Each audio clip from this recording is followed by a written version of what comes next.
Nay, pupunta po yung boyfriend ko mamaya. Talaga, anak? Sige, paghahanda ko kayo. Sige po, Nay.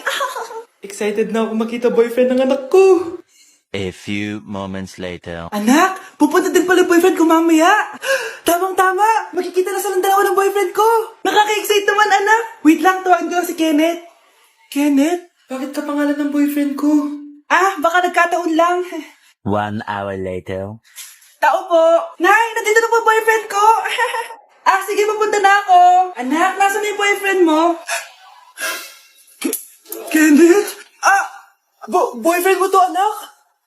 Opo, Nay. Siya po yung sinasabi ko sa inyo. Ha? Boyfriend ko din to eh. Ha?